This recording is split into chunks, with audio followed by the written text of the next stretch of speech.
కళల కానాచి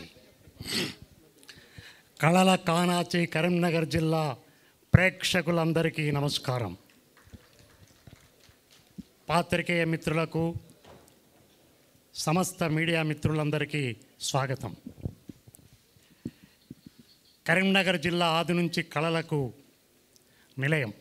గొప్ప గొప్ప కవులు, కళాకారులు ఉద్భవించినటువంటి నేల మీ అందరికీ తెలిసిన విషయమే.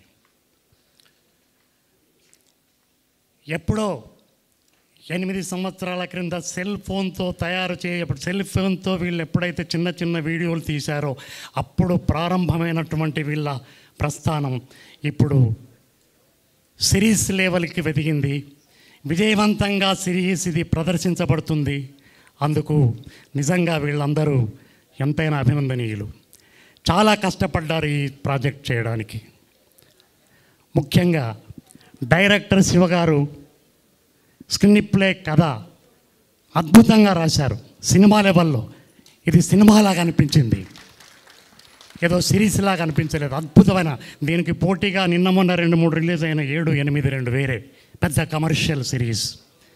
వాటికంటే చాలా గొప్పగా ఉందని చెప్పేసి నేను బయట టాక్ వింటున్నా. నిజంగా చాలా బాగుంది. అలాగే అనిల్ నిరంతరం కష్టపడ్డాడు, అద్భుతంగా చేసిండు, అద్భుతంగా చేయించాడు. తర్వాత డిఓపి గారు అసలు సినిమాలాగా అద్భుతంగా ఒక్కొక్క ఫ్రేమ్ చూస్తుంటే సినిమాలాగా అనిపించింది. చాలా కష్టపడ్డాడు ఆయన. 30 రోజులు అసలు ఏప్రిల్ మేలో వీళ్ళ కష్టం చూసి నేను ఒక 4 రోజులు చేశాను అంతే. నేను చాలా ఆశ్చర్యపోయాను. ఏంటి అని అప్పుడే అనుకున్నాను వీళ్ళు ఖచ్చితంగా విజయం సాధిస్తారని.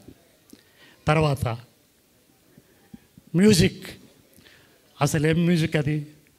చరణ్ అర్జున్ అద్భుతమైనటువంటి బ్యాక్గ్రౌండ్ మ్యూజిక్. అసలు ప్రతి సన్నివేశానికి ప్రాణం పోసింది, ప్రతి ఆర్టిస్ట్ని ఆ మ్యూజిక్ నిలబెట్టింది. అలాగే జీ తెలుగు, నిజంగా జీ తెలుగు వారు టైప్ అయి వీళ్ళని పిలవగానే అనుకున్నాను ఇది తప్పకుండా విజయం అయ్యిద్దని. ఎందుకంటే ఇందులో ఏదే ఉంటుందో అని వాళ్ళు ఉంటే కానీ వాళ్ళు టైప్ కారు అనేది నాకు అనిపించింది. అయితే నేను ఎన్నో సీరియళ్ళు, సినిమాలు చేశాను. అది పక్కన పెడితే ఒక క్యారెక్టర్ కోసం నన్ను పిలిపించారు అనిల్ ఫోన్ చేశాను. నాకు వెళ్ళాను. తెలుసు వీళ్ళు విలేజ్ షో చేస్తున్నారు, మంచి మంచి షార్ట్ ఫిల్మ్ తెలుసు, విన్నాను. సరే మంచి అంటే జీ తెలుగుతో టైప్ అయి చేస్తున్నారంటే మనం చేయాలి, వీళ్ళ వ్యూవర్షిప్ బాగా ఉంది అని వెళ్ళాను. వెళ్ళగానే నాకు చూసి వెంటనే క్యారెక్టర్ సెలెక్ట్ చేశారు. నిజంగా చిన్న క్యారెక్టర్ ఏం లేదు. అసలు ఈ కథకే నేను ముసలం పుట్టించిందే నేను ఫస్ట్ లెటర్ తోటి. ఇక అది నడుస్తూనే ఉంది. మళ్ళీ క్లైమాక్స్లో 7వ ఎపిసోడ్లో దాన్ని విప్పదీస్తా. ఆ 2 సీన్లు అయినా కూడా మధ్యలో ఫోటోను వాడుకున్నారు. నాకు చాలా బాగా అనిపించింది. నేను 90sలో కొన్ని మాదాల రంగారావు సినిమాలలో లెంత్ క్యారెక్టర్లు వేసిన, కానీ అంతకంటే ఎక్కువ తృప్తి నాకు కలిగింది.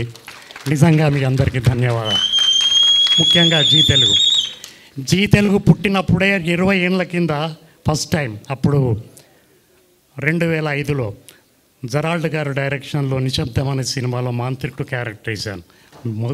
మొదట్లో నిశ్శబ్దం, పెద్దరికం. తర్వాత మళ్ళీ ఎందుకో 20 ఏళ్ళు వాళ్ళ సంస్థలు చేయలేదు. నేను మా టీవీ, ఈటీవీ, జమిని చేసుకుంటూ పోతున్నా.